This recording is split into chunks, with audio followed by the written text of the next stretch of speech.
Hello, this is the first actual class that we're having, and your reading this week was on the history of medical social work. And the article that I chose for you to read talks about two pioneers and what they've done to move this profession forward. So as you are reading it, I'm going to be interested in your comments. But first I'd like to give you kind of my perception on some of the parallels that I've seen. In a minute I'm going to show you videos of the history of Lee Memorial and some little fast facts. And I have a 90-year-old aunt, and I'll share with you kind of her impressions of those early days. And they actually do make sense, I think, when I share it. But reading this article and talking about medical social work 100 years ago does remind me that we've still got some of the same challenges that I saw that both of these pioneer women face. When I started in healthcare in 1979, it was at Fort Myers Community Hospital that became Southwest Regional. It was a very small hospital. It was a private for-profit hospital. I was straight out of college and didn't know anything about anything. And I think that's why they hired me, so that they could train me themselves. But I had always loved the medical setting. I'd been a candy striper. I was actually born at Lee Memorial in the old Cox and Jewett wing. So the new hospital that we know now and they've been building on wasn't built until the 60s, and I was born in the 50s. So I was actually born in the old wing that eventually became my office in that same old wing, just when you first would go in the beginning, and I'll show you that. When I started in healthcare in 1979, the social workers could not see a patient unless the doctor wrote an order. Now, that was true at the hospital where I was. Across town, where Lee Memorial was, they had a much more sophisticated social service department.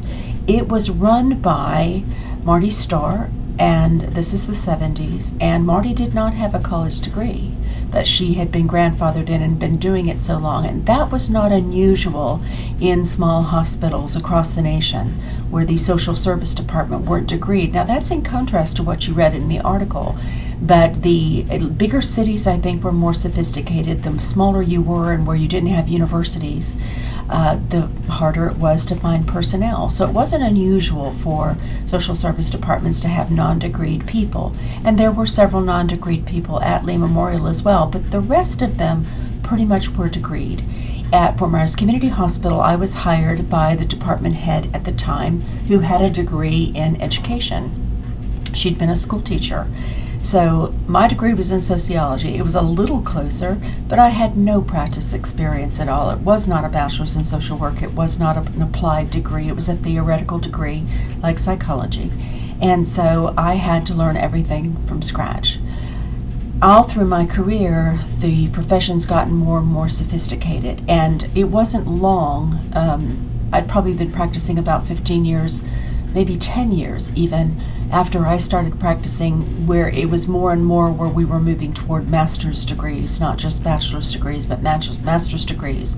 And so the social workers at Lee were getting degrees in rehabilitation counseling, because that was available to us through the University of South Florida.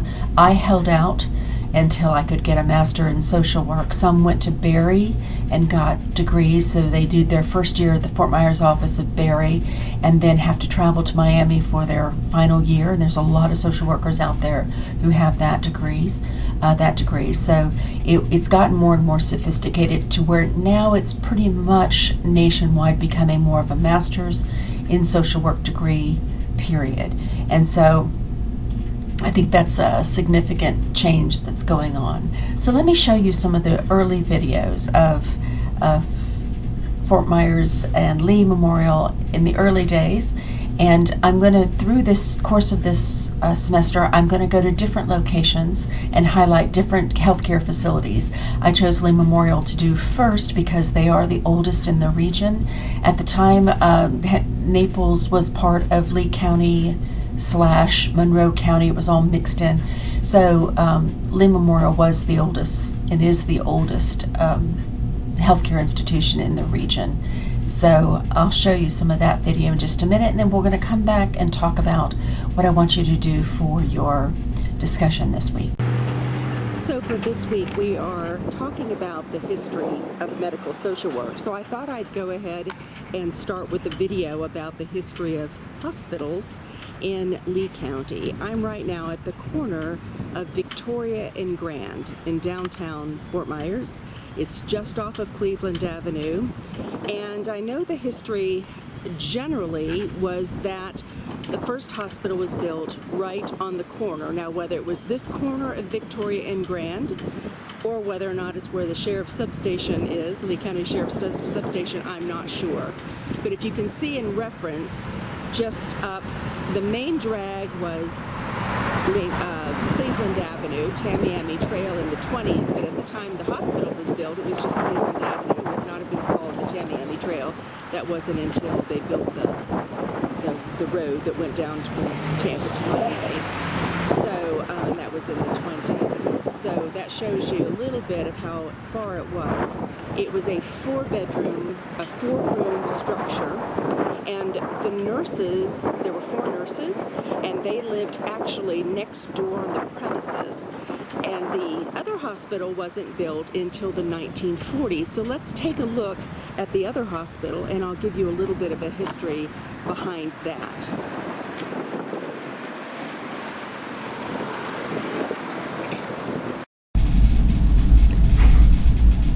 This is a copy I found of the Nurses Refuge. This is where the nurses lived, actually. They lived here and then walked next door to the hospital when it was still on Victoria and Grand. So I think that's kind of fun to have it right there. And this is a picture of the hospital that was built in 1943 on what was Cleveland Avenue, US 41. That became the Tamiami Trail, and it would have been the Tamiami Trail by the time this was built in the 40s. World War II was going on at the time, and Fort Myers was really booming. So there's a picture. Okay, I'm on Cleveland Avenue. This was the first hospital in Lee Health System. It was the first hospital in Lee County. It was the first hospital actually in the region. So they're part of Lee Health now. It used to be Lee Memorial Health System. They're now Lee Health. This is their logo. And you can see I'm on the south side of the hospital. The entrance would be here. And then you've got the medical office center. But what I wanted to show you is over here, which is now all parking lot. This section, all of this section here, right in this section, was the Jewett wing. It was named after the donor, Jewett. The family donated the money. And that is where the last Department of Social Work was housed. And actually, I was the last director of social work for that single system before it was merged into the large care management system as it's known now. And that was done in 1997. And so I was part of that process of helping merge. We had 3 hospitals at that time, and so we merged the departments in all 3 hospitals, including Cape, which we had just acquired. But I want to share a fun story. So this is, if you're looking at this is where the Jewett wing was. This is also where labor and delivery was in the old hospital. And that hospital, they tore down this wing after I left in 97, so I'm not exactly sure exactly when, but it probably needed to be torn down. So the hospital's been updated. It moved to this location from the Victoria and Grand location in 1940, I want to say 1943. So during World War II. And if you're not familiar with the history of Fort Myers, this county really grew during World War II because Buckingham was used as an air base for the soldiers in World War II. So my father was in the Air Force, so he was not based there, strangely enough. He was based elsewhere, but we lived here. So, but let me show you a fun story. So this is where the Department of Social Work was. And if you pan over here, just next door, this is Lee Convalescent Center. And it sits right on Cleveland Avenue there. And my grandparents owned this property. It was a Evans Trailer Park. There was a 2-story house just about where Lee Convalescent Center is right now, so very close to the old Jewett wing. And my aunt, who is 90 at this point, used to tell me the reason she never wanted children is because, remember, there was no air conditioning back then. There was no air conditioning anywhere in Florida. When I left for college, there wasn't much air conditioning. But there was no air conditioning, certainly at the hospital. And so labor and delivery was at this end in the old Jewett wing. And she could hear the women screaming at night. And her mother would say, oh, don't worry about it, they're just having a baby. But as a little girl, she was terrified about that whole birthing process. And I have always wondered if that's the reason she really didn't want to have children. But this is where my grandparents lived. This is where my father lived. This is where my uncle and aunt lived. And they sold this property in the 60s, I want to say. I remember it very clearly. But this is where my grandparents lived, and they had Evans Trailer Park. They had a little gas station right there on Cleveland Avenue. I'll see if I can find some pictures to put that in there. I couldn't find anything on the history of social work and when social work started. Now, for all of social work, one of the things that's happened nationwide is that it's gotten more and more professional as time's gone on. When I was hired in the 1970s, it was largely, in most hospitals, non-degreed professionals or professionals who had a degree but not necessarily in the field of social work. I didn't have a degree in the field of social work. I had a sociology degree, but they hired me anyway. That was closer, and then they trained me.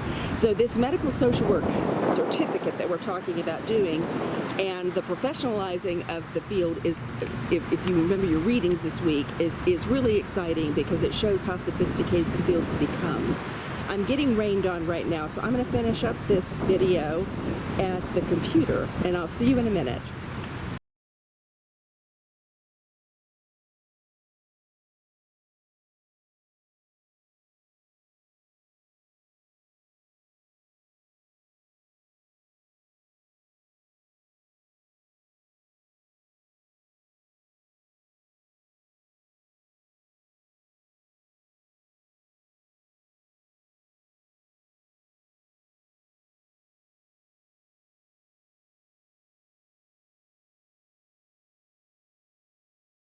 When we talk about the history of healthcare in Southwest Florida, we need to also talk about Jones Walker Memorial Hospital. I had to really dig to find this picture, but this is a picture of the Black Hospital. Back then, the Negro Hospital, which is hard to imagine in today's language. We were not integrated until the 1960s when the new hospital was built on Cleveland Avenue. Up until then, it was a black hospital and a white hospital, and the two did not mix at all. Read this week. There are a couple more things I want to point out before we move on to next week. The first thing to point out is that when we talk about caseworkers in medical settings, and this is why this course I think is going to be important for you, and you've got some documentation here.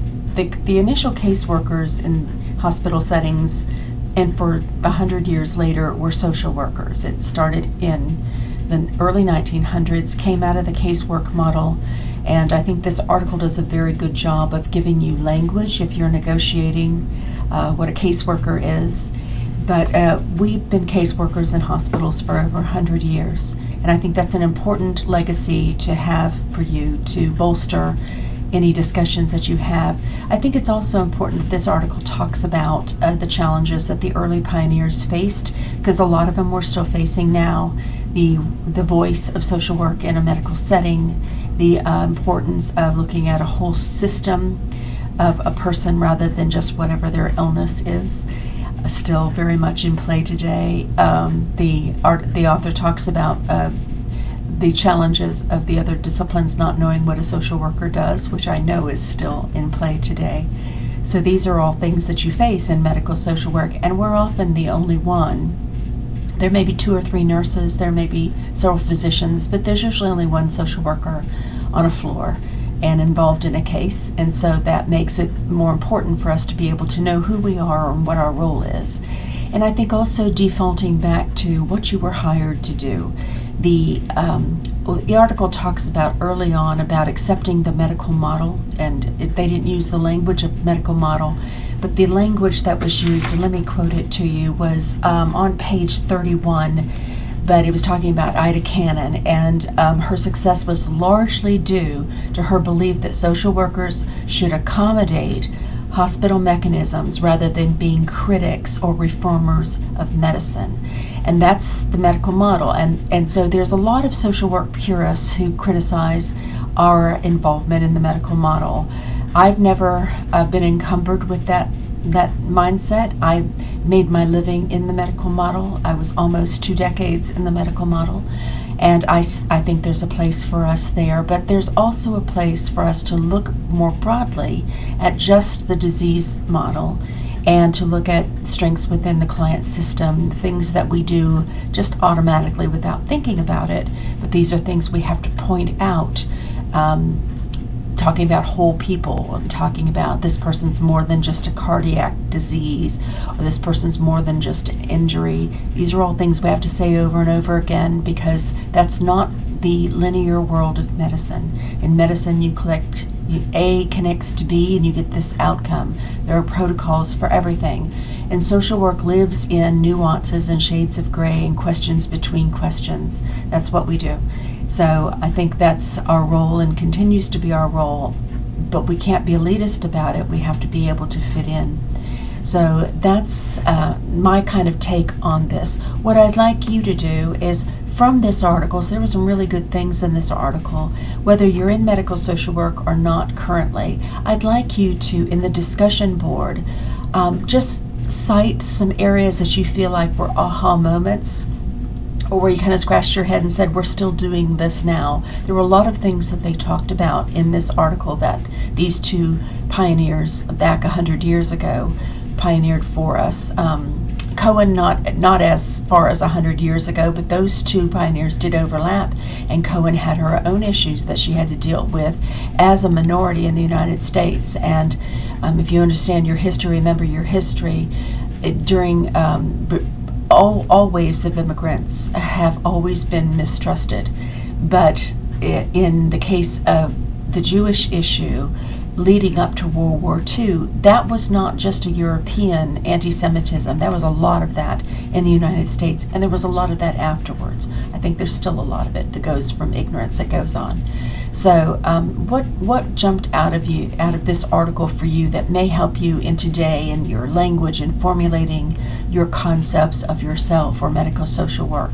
And if you just post that and talk about it in the discussion board, then we can respond to that. So I will see you next week.